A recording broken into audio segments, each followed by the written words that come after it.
جو بڑی عمدہ اور مفید باتیں تعلیم اور تربیت سے متعلق والدین اور ماؤں کی ذمہ داریوں کو بڑے عمدہ طریقے سے ہمارے سامنے پیش کروا رہے تھے۔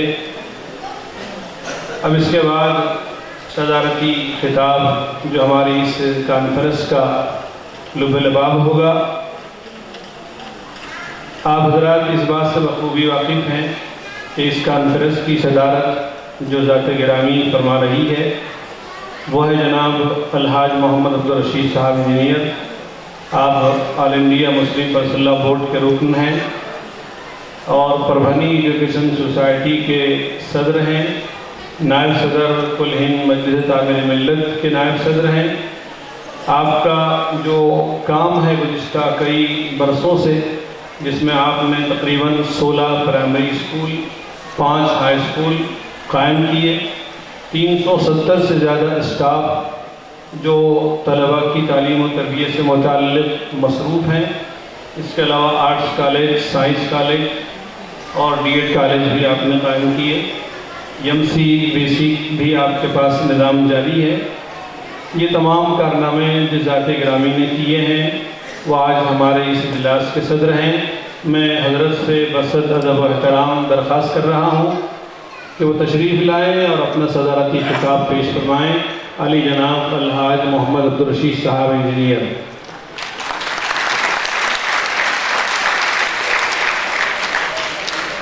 بسم اللہ الرحمن الرحیم۔ صدارت بہت مشکل بھی ہے، بہت آسان بھی ہے، سمجھے نا صاحب۔ اب آج کے جلسے میں سب سے پہلے شکریہ تو رحیم صاحب کا ادا کرتا ہوں اور اس کے بعد مولانا صادق ندوی کا۔ ان دونوں نے اتنا اصرار کیا آج کے جلسے میں آنے کے لیے کہ میں انکار نہیں کر سکا۔ یہاں تک انہوں نے وعدہ کیا کہ آپ صرف نام ڈالنے کی اجازت دے دیجیے اور مت آئیے، چل جائے گا۔ میرا کلچر نہیں ہے کہ وعدہ کروں اور نہ ہو، باوجود مصروفیتوں کے میں آیا۔ آج مجھے احساس ہو رہا ہے کہ ایک طلبہ ہی نہیں سیکھا، میں نے بھی بہت کچھ سیکھا اور میں اپنی عادت بدلنے پہ غور کر رہا ہوں۔ میں ہمیشہ انکار کرتا ہوں، جلسے کی صدارت نہیں، جلسے میں آتا نہیں، آنا جانا، وقت جاتا، سردی وغیرہ ساری مصیبتیں، اور پھر تقریر کرنا مقررین کے، پروفیسروں کے، ایڈوکیٹوں کے اور مولاناؤں کے مقابلے میں، یہ تو اپنے بس کی بات نہیں۔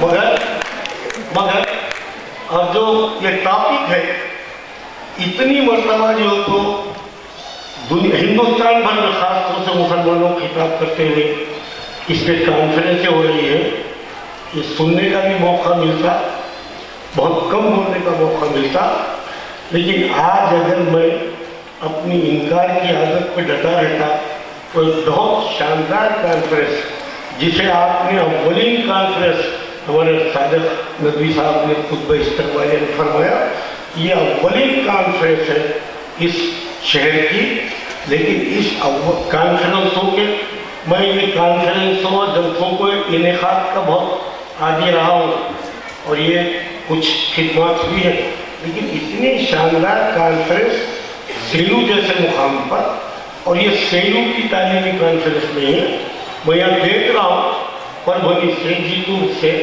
منٹے سے، مانوس سے، مختلف مقامات سے تشریف لائے ہوئے لوگ، جانے پہچانے چہرے، ایجوکیشن سوسائٹیوں کے نمائندے، طلباء اور طالبات پہ یہ موجودی ہے، علماء کے نمائندے، ایڈوکیٹ وغیرہ کے پروفیسر۔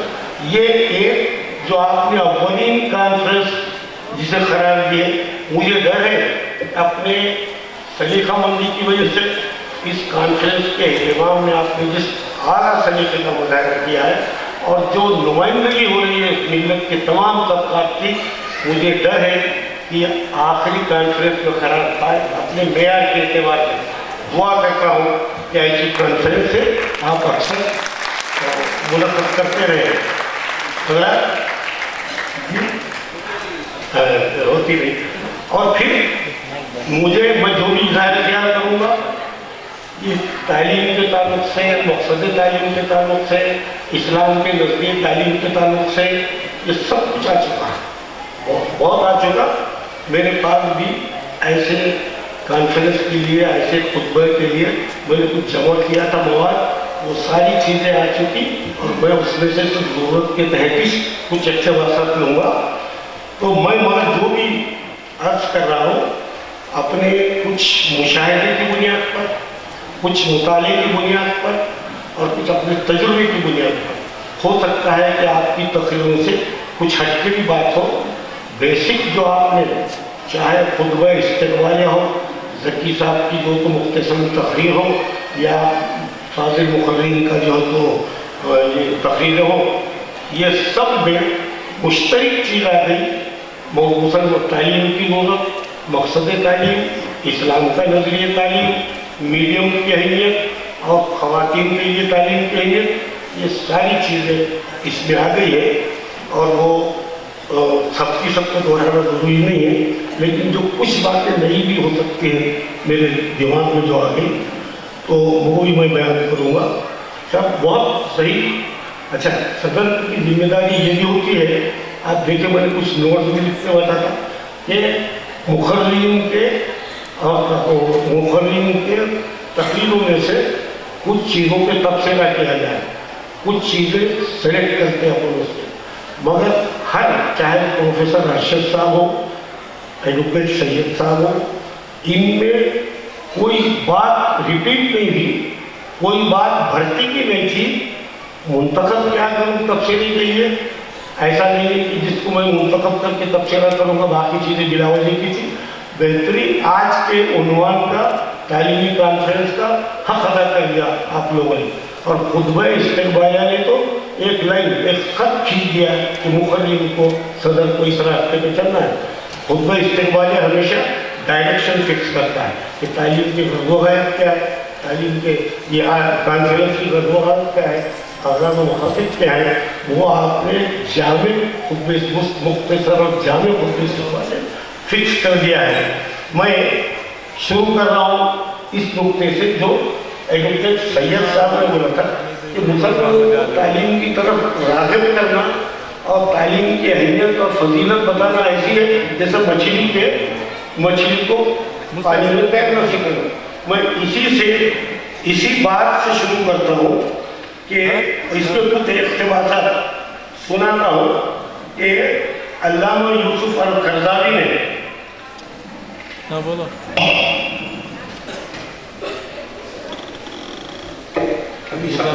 मी प्रोग्राममध्ये आलेलो आहे शिरूरला.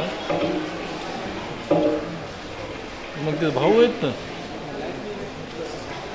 मग बोला मग ते घेऊन जा. انسانیت، علامہ یوسف القرضاوی ابھی زندہ ہے، زبردست تعلیم ہے. ان کی کتاب سے ایک اقتباس ہے. انسانیت نے اپنی طویل تاریخ میں کسی مذہب کو اسلام کی طرح علم کو انتہائی اہمیت دیتے نہیں دیکھا. دنیا کے دیگر مذاہب کی کسی بھی کتاب میں تعلیم کی طرف رغبت دلانے والی آیتیں یا اخبار اتنے نہیں ہیں جتنے قرآن میں. علم کی دعوت دینے، اس کا شوق دلانے، اس کی قدر و منزلت بڑھانے، اہل علم کی عزت افزائی کرنے، علم کے آداب بیان کرنے، اس کے اثرات و نتائج واضح کرنے، علم کی بے قدری اور اہل علم کی مخالفت و بے عزتی سے روکنے میں اسلام نے جو بھرپور اور مکمل ہدایت پیش کی ہے ان کی مثالیں کہیں اور نہیں ملتی. جو پچھلے مذاہب کا مطالعہ کرے گا وہ اس سلسلے میں اسلام کی عظمت کا مزید قائل ہو جائے گا. عہد نامہ قدیم و جدید میں آپ اسفار مقدسہ پر پڑھیں تو شاید ہی ان اسفار مقدسہ میں عقل، فکر و نظر، برہان و دلیل اور حکمت جیسے الفاظ آپ کے سامنے آئے. یعنی وہ اسفار مقدسہ میں ایسے الفاظ ہی نہیں ملتے علم کے تعلق سے، برہان و دلیل کے تعلق سے. لیکن آپ قرآن کریم کی تلاوت کریں تو آپ کو علم کا ذکر 80 بار اور علم سے نکلنے والے الفاظ کا وہ ذکر سینکڑوں بار ملے گا. عقل اور اس کے ہم معنی الفاظ 18 بار ملیں گے. ایسے الفاظ جن کا تعلق علم و فقہ سے ہے मतलब देखो, गौर करो वगैरह इनके अलावा है। इसके अलावा और एक बात, अल्लामा यूसुफ अल-करज़ावी के हवाले से बात करता हूँ कि अहादीस की किताबों में इन इल्म की फजीलत के कसम से अहादीस दर्ज है। मसलन सही बुखारी में 86 अहादीस और सहाबा और ताबईन की रिवायत 22 है। मुस्नद इमाम अहमद में इल्म से मुताल्लिक़ 81 अहादीस है। मैं प्रोफेसर एडवोकेट सैयद साहब ने जो बताया कि मुसलमानों को जिनको इल्म की तरफ राग़िब करना ऐसी है जैसा कि मछली को तैरना सिखाना। भाई हम इंस्पिरेशन कहाँ से लेते? कुरान से लेते, अहादीस से लेते, हुजूर की सीरत से लेते, सहाबा के अमल से लेते। तो ये सब, और वो हमारे लिए हुक्म का दर्जा रखते, उसकी इताअत ज़रूरी है उन अहकामात की। तो ये सब अहादीस में, कुरान में, सहाबा के अखबार में इतना कसरत से इनके ताल्लुक से बातें आई है, तो फिर हमको इस तरफ मुतवज्जह करने की ज़रूरत क्यों पड़ रही है, ये मैं मुख्तसरन सुना रहा हूँ। इसके अलावा इल्म के मुताबिक इब्न अब्बास की रिवायत है, इल्म इस्लाम की ज़िंदगी और दीन का सुकून है। हज़रत अबादा बिन सामत की रिवायत है, इल्म इबादत से बेहतर है। रात में एक घड़ी इल्म का पढ़ना पूरी रात जागने से बेहतर है। इल्म की ज़्यादती इबादत की ज़्यादती से बेहतर है और दीन की असल परहेज़गारी है। हज़रत अनस बिन मालिक की रिवायत के मुताबिक इल्म का हासिल करना हर मुसलमान का फ़र्ज़ है। हज़रत अली की रिवायत है, इल्म खजाने हैं और उनकी पूंजी सवाल है। सवाल करो, अल्लाह ताला तुम पर देगा। इल्म मेरी मीरास है और जो मुझसे पहले अंबिया गुजरे उनकी मीरास है। हज़रत उम्मे हानी की रिवायत है। अब मुख्तसर करते हुए जाता हूँ। हज़रत अली का ही कौल है, इल्म माल से बेहतर है। इल्म तेरी हिफाजत करता है और तू माल की हिफाजत करता है। माल खर्च करने से घटता है और इल्म खर्च करने से बढ़ता है। इल्म हाकिम है और माल महकूम है। मालदार शर्म से मगर इल्म वाले जिंदा है और रहेगी दुनिया तक जिंदा रहेगी। बेशक उनके जिस्म मिट गए हैं लेकिन उनके कारनामे कभी मिटने वाले नहीं हैं। आखिर में इल्म की फजीलत में कुछ अशार हज़रत अली की तरफ मंसूब है, जिनका तर्जुमा यह है, सूरत के लिहाज से तमाम आदमी यकसा है। उनके बाप आदम और माँ हव्वा है। सबकी एक ही किस्म की जान है और रूहें भी मुशाबे हैं। सब में हड्डियाँ और आज़ा है। आदमी अगर अपनी असलियत पर फख्र करे तो असलियत को मिट्टी और पानी है। फजीलत है तो सिर्फ इल्म वालों को है और वही ताले पाने का है कि रहनुमा है। बस वही है। और एक आखिरी बात कि हमें सुलेमान से, हज़रत सुलेमान अलैहिस्सलाम को इख्तियार दिया गया था कि सल्तनत, माल, हुकूमत, माल और इल्म में से किसी का इख्तियार, कोई चीज़ इख्तियार करो। हज़रत सुलेमान ने इल्म को तरजीह दी। इल्म मिला, हुकूमत भी मिली, माल और दौलत भी मिला। इल्म की इतनी बड़ी फजीलत और इतनी बड़ी अहमियत मुसलमानों के नज़दीक शुरू से इब्तिदा से है। फिर भी ज़रूरत पड़ रही है मुसलमानों को इल्म की तरफ राग़िब करने की। दरअसल मेरा अपना ख्याल है, बाद लोग इससे इख्तिलाफ भी कर सकते हैं। अक्सर जो इल्म की तरगीब देते हैं, कॉन्फ्रेंस से करते हैं, उसमें ये बतलाया जाता है कि मुसलमानों के असलाफ ने, इनके सलातीन ने इल्म की तरफ तवज्जो नहीं दी, इसलिए मुसलमान आज इल्म पसमानदा है। मेरा हकीर मुताला खुद एडवोकेट सैयद साहब ने जिक्र किया, इब्ने हशम का और जो तो बेरूनी का कल में पढ़ रहा था मुस्लिम साहिब का। तो मेरा तो ख्याल ये कि 9वीं सदी ईस्वी से लेकर 13वीं सदी ईस्वी तक सिर्फ मुस्लिम साइंसदानों का चर्चा था। बहुत कुछ आपने वो अलबेरूनी की बात बताई। मैंने मेरे हकीम मुताले के एतबार से हवाई जहाज की फ्लाइंग मशीन खुद एक मुस्लिम साइंटिस्ट की जाती। वो साइंटिस्ट उस फ्लाइंग मशीन में बैठा, एक मीनार से जो दौड़ा, लेकिन उतरते हुए जो एहतियात होनी चाहिए थी, एहतियात नहीं हुई, वो जख्मी हुआ और मर गया। अगर वो उसको मौका मिलता तो मुकम्मल तौर पर जो तो हवाई जहाज की थियरी बन के हवाई जहाज जारी हो जाते थे मुसलमानों के दौर में।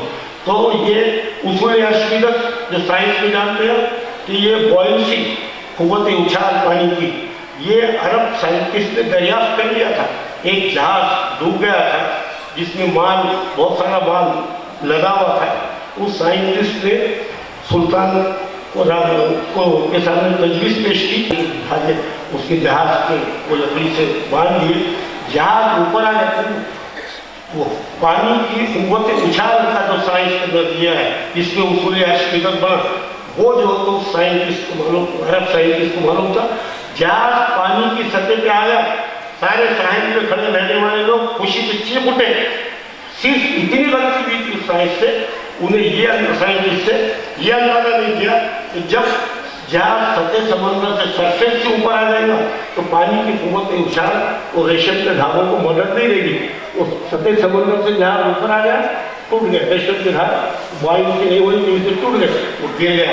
अब वो सुल्तान ने बजाय इसको जो मौका देता उसको सजा मौत दे दिया, इतना लाखों का करोड़ों का माल बख्शा। तो मुसलमान साइंटिस्ट का चर्चा था, अभी तो उनके नाम से चेयर वगैरह कायम हो रहे। अभी आपने फरमाया तो सर्जरी में इक्विपमेंट जैसा आपने फरमाया, सर्जरी में आज भी, कल मैंने जो हकीकत एक किताब का मुताला किया तो आज भी बहुत से तरीके मुस्लिम साइंटिस्ट के कोई इब्न रुशद के, इब्न सैना के राय से आज भी, मगर वो मगरिब ने हाईजैक कर दिया जो तो वो सारे कारनामों का परिणाम। तो मेरा तासुर ये है कि मुसलमान अपने किसी दौर में 1500 साल में कभी भी अपनी तालीम से गाफिल नहीं रहे। हिंदुस्तान में अगर आज तालीमी पसमानदगी नजर आ रही, जो सेक्शन ने जिसका जिक्र किया है कि दलितों से भी ज़्यादा पसमानदा है, तो ये कुछ तो इसमें अपनी गलती है, लेकिन ये लादी हुई ये पस्ती इम्पोज की हुई है, इसे नज़रअंदाज करते हैं हमारे मुखर्रीन और हमारे नाक़िदीन और हुकूमत की गुण। ये नहीं देखते कि किन हालात में हिंदुस्तान में मुगलिया सल्तनत के ज़वाल के भी वक्त मुसलमानों के 1000 के करीब दिल्ली के मदारिस थे, तुगलक के ज़माने में और मुगलिया सल्तनत के ज़माने में, और वहाँ असली तालीम भी होती थी। दीनी तालीम को जैसा आपने फरमाया फ़र्ज़ ऐन के तौर पे और फ़र्ज़ किफ़ाया के तौर पे नहीं, बल्कि लाजमी तौर पे उस ज़माने की असली तालीम जिसको बोलते तिब, मैथमेटिक्स और जो है फलकिया वगैरह, ये सब उन मदारिस में राइज थे। बड़ी साजिशों से, बल्कि एक अंग्रेज यहाँ का जो ईस्ट इंडिया कंपनी के साथ आया था, नाम बोल रहा हूँ, उसका कौल है कि जब तक इन मदारिस को बर्बाद नहीं करेंगे मुसलमानों में पस्ती नहीं आएगी। तो बड़ी साजिशों से उन मदारिस को बंद करने के राह साजिशें की गई। शिया सुन्नी के झगड़े पैदा किए। जब शिया हज़रात भी सुन्नियों को जो तो अपनी औकात में से उन मदारिस को जो तो मदद करते थे, ये झगड़े पैदा किए गए कि वो तो सुन्नियों का मदरसा है, अपन उसको मदद कर रहे, शियाओं ने मदद कर दी, सुन्नियों ने शियाओं की मदरसों की मदद बंद कर दी।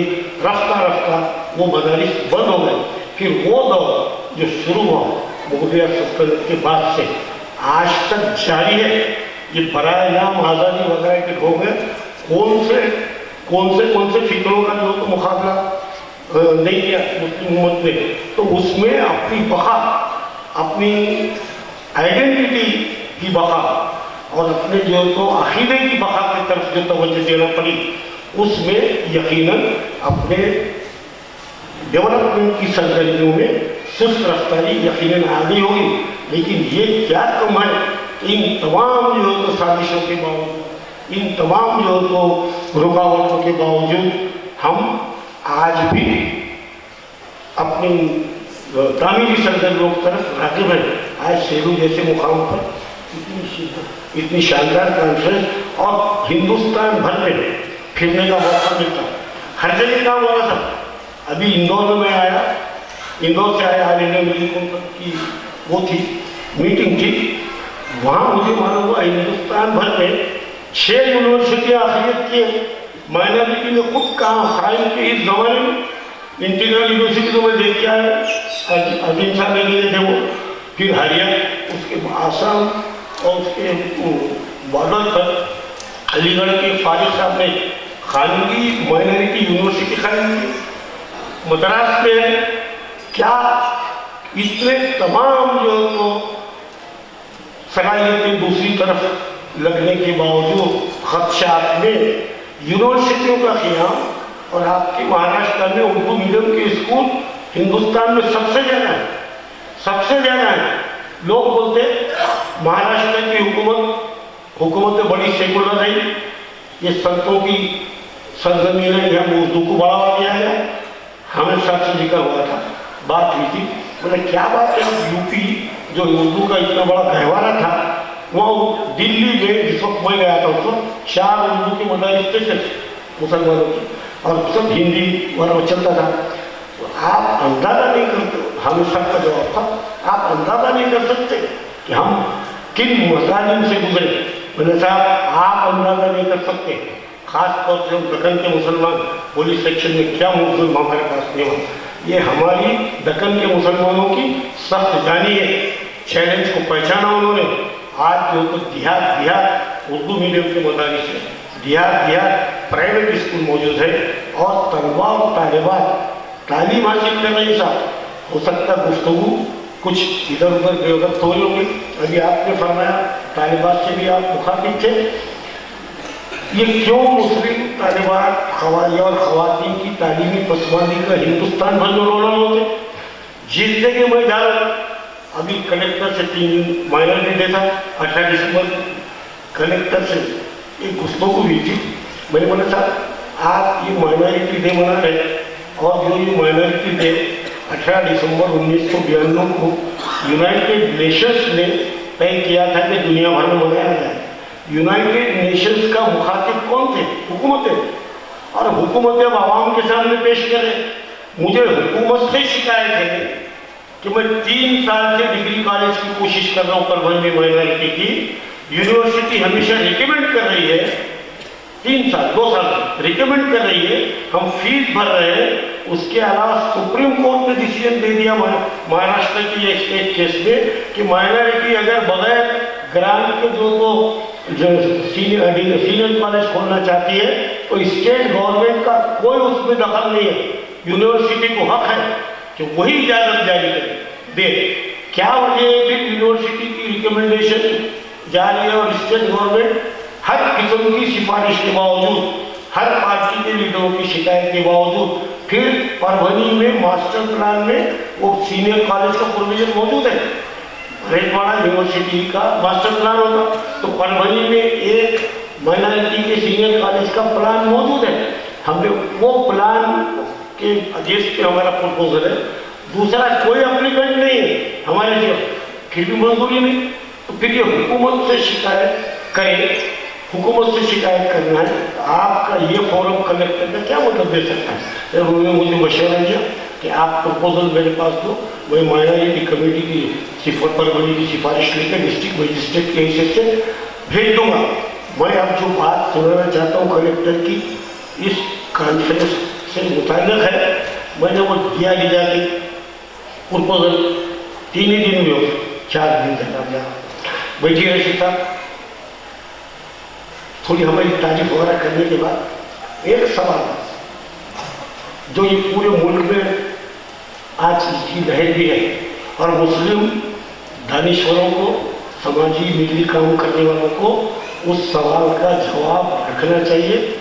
कलेक्टर से मत डरिए, कमिश्नर से मत डरिए। मुझसे पूछता रिश्ता क्या वजह है? मेरे पास जो भी मुसलमान नुमाइंदगी लेके आता वो आइडेंटिटी के मसलों की नहीं तो चिल्लर मजहबी मसलों की लेके आता। अपने डेवलपमेंट के मसाइल लेके आना एक मुसलमान भी मेरे को दिखा रही। एक कलेक्टर का सवाल है, कलेक्टर मैं चाहता हूँ कि परभनी जिले में मुसलमानों का कुछ काम करूँ, और मैं चाहता हूँ कि मुसलमान मेरी मदद करें कि डेवलपमेंट में डेवलपमेंट की खुतूत पे क्या करें, डेवलपमेंट की बात करूँ, सबका विकास जो चल रहा है उसकी बात करूँ। तो मैंने कहा यह मैं डिसएग्री करता हूँ। हम आप हिंदू दानिश्वर मुस्लिम मजहब को भी उसी नुक्ते नज़र से देखते जैसा कि आप हिंदू मजहब को देखते। उसका बोलना था कि मजहब तो खानगी मसला है, घर का मसला है, कैसी भी मजहब नमाज पढ़ो, कैसा भी कुछ करो, कौन होगा? ऐसा ऐसी बात नहीं है। आइडेंटिटी हमारा नुक्ते नज़र ये है, ये बात उर्दू मीडियम की जो चली उससे भी ये मुताल्लिक़ है कि हम अपनी आइडेंटिटी को डेवलपमेंट से ज़्यादा तरजीह देते हैं। हम डेवलपमेंट के मुखालिफ नहीं, मतलब डेवलपमेंट तो होना चाहिए। मतलब इस परभनी ज़िले में 7-8 साल पहले तक 41 एजुकेशन सोसाइटीज थे मुसलमानों के, और हर एक के पास स्कूल है, और ये वही शिकल नहीं, ऐसा नहीं कि बड़ा इनाम नहीं है, बड़ा इनाम है, लेकिन ये है देना डेवलपमेंट हम चाहते हैं, but at the cost of identity या at the cost of any religious belief हम उसको तरजीह देंगे। फिर मैं तुमको भी नहीं बोला था, तुम भी आइडेंटिटी की निकले।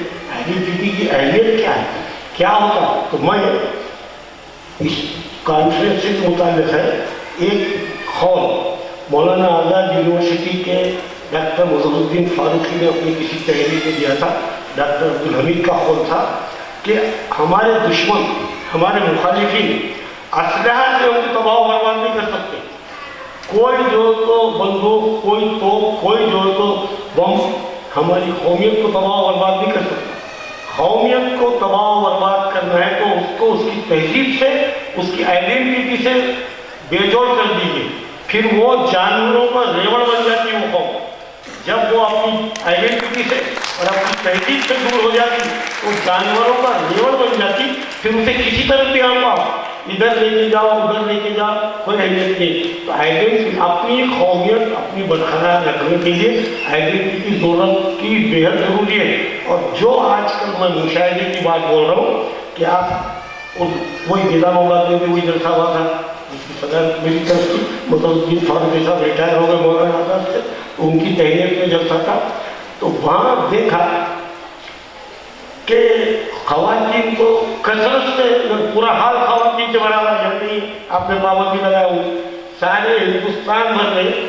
अभी वो कलेक्टर को कल जो मैंने दिया उन्होंने बोला आखिर आपकी स्कूलों में तलवार तालिबात की तादाद दीजिए, तो 10,600 तलवार तालिबात में 59% तालिबात है, और मुलाजिमीन भी ख़वातीन ज़्यादा है हिंदू। और वहाँ भी निज़ामाबाद में जो बोला ख़वातीन से भरा हुआ, जब बुरखापोश ख़वातीन उनसे भरा हुआ। ये प्रोपेगेंडा भी क्यों है कि जो तो ख़वातीन पढ़ रहे हैं, ख़वातीन में जो तो मुसलमानों की तालीम पसंद है। उल्टा मुझे डर है, हमारे डीएड में उर्दू के डीएड में 50 का बैच है, 42 लेडी गर्ल्स जो तो मेरिट की बुनियाद पर सेलेक्ट है, 8 लड़के। ये बड़ा नाजुक मसला पूरे इंडिया में पैदा हो रहा। आज का उन्मान कुछ ऐसा है कि सरपंच को भी रिबड़ आ गई। भाई ये देखो क्यों बच्चा पढ़ रहा नहीं, क्यों? कल के मुंसिफ में एक आर्टिकल आया कि बच्चे वक्त बर्बाद कर दिए, लड़कियाँ वक्त बर्बाद नहीं करती, बोली रोजगार का जैसा मसला तो थोड़ी नौकरी मिलती, तो लड़कियाँ जितने पढ़ रहे सब नौकरी मिलने वाली है कि इनको जो इतनी कसरत से पढ़ रहे तो इनको इनके सामने भी तो रोजगार का मसला है। ये सोचने की बात है। यकीन आता लड़के उस कसरत से क्यों नहीं पढ़ रहे? अनीस चिश्ती पूना के जो है उन्होंने एक बार पर्सनल अबाउट के जलसे में बताया था कि मेरे पास शादी की खातिर लड़कियाँ भी आती है, पढ़ती है, आला तालीम आता है, उनके मौजू बढ़ नहीं हो रहे। कहीं ऐसा ख्याल पैदा ना हो जाए कि लड़कियों को पढ़ा के फायदा क्या है, उनके मौजू जो दूल्हे ही मिल रहे, लड़के की बोले पढ़ रहे नहीं, लड़के कम तालीम आता है, लड़की पोस्ट ग्रेजुएट है, आसानी से हो ग्रेजुएट पोस्ट ग्रेजुएट लड़कियाँ कसरत से हो, फिर उनको बढ़ने मिली।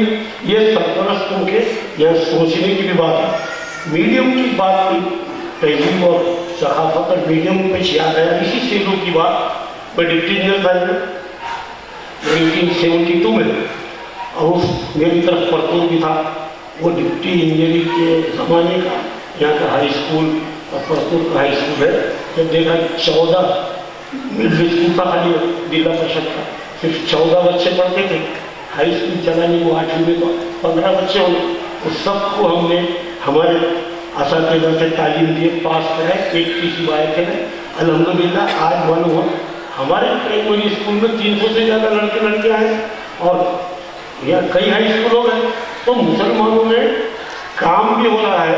और मीडियम की बात जो मैं बोलूँ कि कैसा तहजीब पे असर डालता है, इसी से में वाहिद हुसैन साहब यहाँ के सीनियर मैनेजर थे, जानते होंगे आप लोग, उन्होंने बताया हमारा उर्दू मीडियम का स्कूल होते हुए भी उनकी बच्ची मराठी मीडियम में पढ़ती थी।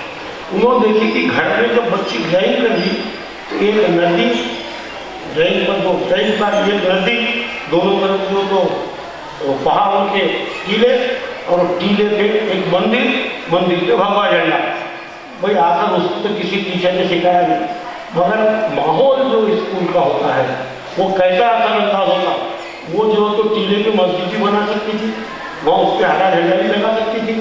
खुद बहुत गैर महसूस तौर पे जो तो मीडियमों का वो स्कूलों का कैसा असर आपने फरमाया शायद दोनों मुखलिफ में से एक ने कि गुरु की इज्जत कैसी करें। मराठी मीडियम के स्कूलों पे एक सर्कुलर महाराष्ट्र गवर्नमेंट में शिवशाही में निकला था जब थी गवर्नमेंट को कि आप अखलाकी तालीम भी दे सकते। और उसमें जो है ये बताया गया था आप कुरान भी पढ़ा सकते, दौरान तालीम आप जो है तो गीता भी पढ़ा सकते। अब देहात के मदरसों में जब मराठी मीडियम के मदारिस है, मुसलमान बच्चे भी आते, उर्दू मीडियम का स्कूल ही नहीं था। और उसमें ये भी था कि चाहे तो अक़लियत के बच्चे वो पढ़ने से नहीं पाते। अब कौन टीचर हेडमास्टर बता रहे क्या कि तुमको छूट है, तुम मत पढ़ो गीता। सब बच्चे देहातों के गीता भी पढ़, वंदे मातरम तो आज भी पढ़ते थे। जो ये मुशरिकाना गीत है आज भी मराठी मीडियम के सरकारी स्कूलों में भी मराठी की जो किताब है अव्वल दर्जे की, पहले दर्जे बोलते हो, सेकंड लैंग्वेज उर्दू मीडियम के मदारिस में मराठी सेकंड लैंग्वेज की होती और मराठी मीडियम की मेरे मदर फर्स्ट लैंग्वेज होती मराठी। वंदे मातरम है पढ़ते तो उनको मालूम ही नहीं।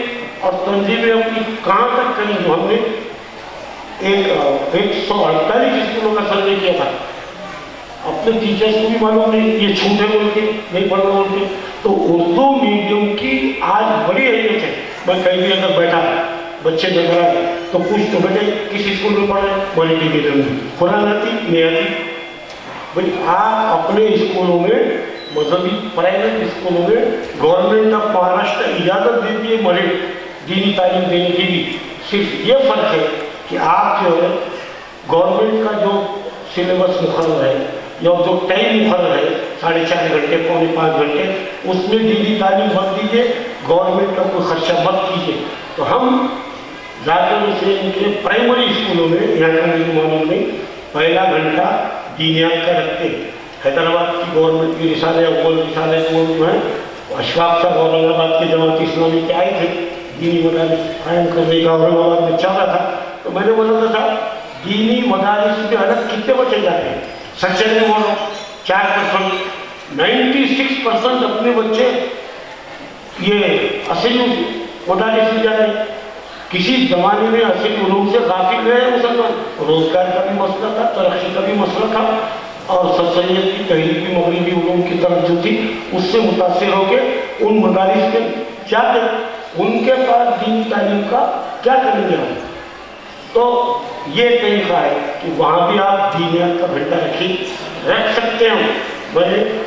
और हमने पूरे परभनी में जाके उसके जो प्राइमरी स्कूल और DED कॉलेज सेकेंडरी स्कूल में इसलिए नहीं रख सके कि शिफ्ट सिस्टम की वजह से 1 घंटा सुबह की शिफ्ट में रख लो, दोपहर की में 1 घंटा रख लो, ये 2 घंटे की वजह से बाद औक़ात मगरिब के करीब चले जाता। ये मुश्किलात है, और जहाँ रख सकते हम दीनियात की तालीम में रखना, उससे जो तो इतने बच्चे गाफिल नहीं रह सकते, उनको खुराक नहीं आती, बाकी चीज़ें तो इधर प्रोग्राम में जी और ये है। तो मीडियम सारी चीज़ें आ गई। और एक चीज़ मकसद तालीम की जो बात है, और एक इक़्तिबास पे मैं मुख्तसर तक़रीरों में जाती हूँ कर रहा हूँ, ये गनीमत है कि ये है मौलाना मौदूदी ने कहा था मुझे कोई कौम जो आजकल जो हो रहा है, जो आजकल हो रहा है कि सूरज की पूजा 4 स्टेज पे नाफिले इंडिया में बच्चे अपने सूरज की पूजा करते, योगा के नाम पे मुसलमान हरकत करते, सरपरस्त को भी मालूम नहीं। इसलिए अपने स्कूल होना, अपने मीडियम के स्कूल होना और उसके ताल्लुक से भी ये इत्तेफाक उससे रिलेटेड है। मौलाना मौदूदी ने कहा था, मुझे कोई कौम ऐसी मालूम नहीं है जो बेरंग व सूरत निज़ाम तालीम इख्तियार करती है और वो ऐसे अफराद तैयार करती है जो तालीम से फारिग होकर अपने कल्चर का इंतखाब करते हैं। हर यूनिवर्सिटी किसी न किसी कल्चर की खादिम होती है और निज़ाम तालीम का इंतखाब उसी खिलाफ से इख्तियार किया जाता है कि इसके फारिगीन उसी कल्चर की इस्तेकाम और फ़रोग़ में मददगार बने।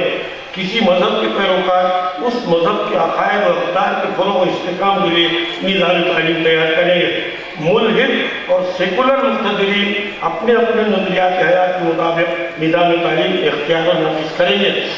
आज खुद चाहे मैं गवर्नमेंट की तब्दीलियों को उतनी अहमियत नहीं देता कि पहले की सेकुलर कहलाने वाली गवर्नमेंट की कहलाने वाली, और आज अलग ऐलान जो तो उस फिक्र के हामिल आज इसके नज़रियात के हामिल हुकूमत आ गई, मगर निज़ाम तालीम को बदलने की एक ज़माने से कोशिश खुद इससे पहले जो हुकूमतों ने करीब मैंने एक किताब पढ़ा, बच्चे स्कूल में 2 फोटो ले जाने थे, सरदार पटेल की और स्वामीराम तीरथ की।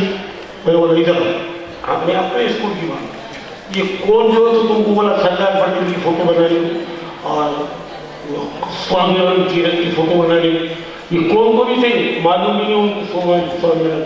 तो उन्होंने बोले साहब तारीख के किताब में 8वीं की किताब बोला हिंदुस्तान की आज़ादी, हिंदुस्तान की आज़ादी है तक ठीक है, मगर सरदार पटेल का जिक्र के हद तक भी ठीक है, स्वामीराम तीरथ का जिक्र क्यों?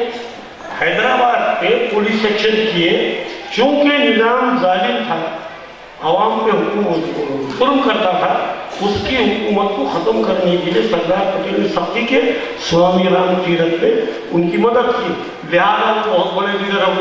आज की तारीखों में, आज के जो तो निसाब में ये चीज़ें बाकायदा दाखिल होने की मुहिम शुरू हो चुकी है। तो लिहाजा असर अपने असर, मैंने हमारी टीचर को बोला तुमको भी जानते क्या ये स्वामीराम तीरथ कौन थे? भाई सुनिए, आर्टिकल 29 दस्तूर का, आर्टिकल 30 दस्तूर का, दस्तूर हिंद का हमको जो अपनी ज़बान में और अपने पसंद के इदारे, मजहबी इदारे और अपनी ज़बान में इदारे चलाने की इजाज़त देता है। इसका मकसद तो भी क्या है? जब हमने ज़ाकिर हुसैन क़ायम किया फरवरी में 1968 में सोसाइटी की बुनियाद पड़ी, 69 में स्कूल आया, मैंने जगह जगह जाके पूछा कि भाई अलग स्कूल क्यों क़ायम करना, क्यों अपना खर्चा करना, क्यों गवर्नमेंट के स्कूल बेहतरीन बिल्डिंग है, अच्छे क्वालिफाइड टीचर हैं, वहाँ कोई खर्चा करना नहीं पड़ता, अलग स्कूल क्यों क़ायम करना? हमने बोला किसी को मालूम, नौकरियाँ पेशे होता है, ये जो आज तवज्जो दी जाएगी रोज़गार ही इसका मकसद नहीं होना चाहिए। तो आज मैंने उनको बोला था भाई तारीख में तो औरंगज़ेब का, शिवाजी का जिक्र रहेगा, सरकारी मदरसों में भी औरंगज़ेब और शिवाजी में जो तारीख में लोग कुछ पढ़ेंगे, मगर प्राइवेट स्कूलों में जब पढ़ेंगे आप औरंगज़ेब और शिवाजी का जिक्र है, ये पढ़ाते हुए नंबर हासिल करने को पढ़ो, मगर आप टीचर ने बताना चाहिए कि तो औरंगज़ेब वैसा जालिम नहीं था, वैसा जो तो हिंदुओं पे जुल्म करने वाला नहीं था। यूँ अपनी तारीख को भी महफूज कर सकते हैं। जो चीज़ अपनी मजहबी नज़रियात के ख़िलाफ़ आ रही है, जो अपनी तारीख के ख़िलाफ़ आ रही है, ऐसा से कमज़ोरी पैदा करने की जब कोशिश की जा रही है, ये जो है तो आप अपने मदारिस में दे सकते हैं, बशर्ते कि टीचर खुद भी वाकिफ हो। बात ख़त्म करते हुए कोई बहुत अच्छी तकरीर की आपने, ऐसी तकरीरें बहुत हुई। ये मैंने कल जमात इस्लामी की एक मीटिंग हो रही थी फरवरी में, हर जगह हिंदुस्तान भर में फिर रहा हूँ, मैंने बहुत अच्छी हमारे शेख भी बनाई, बहुत अच्छी बात करते हैं, बहुत अच्छे नसीहतें करते हैं मुसलमानों को। इसकी मॉनिटरिंग क्या है? आपसे भी पूछूंगा कि आप जो है बहुत इतनी कायनामत चीज़ें बताएं, इसका असातिज़ा की जिम्मेदारी बताएं, एजुकेशन हौसला अफजाई मोटिवेशन वगैरह वगैरह।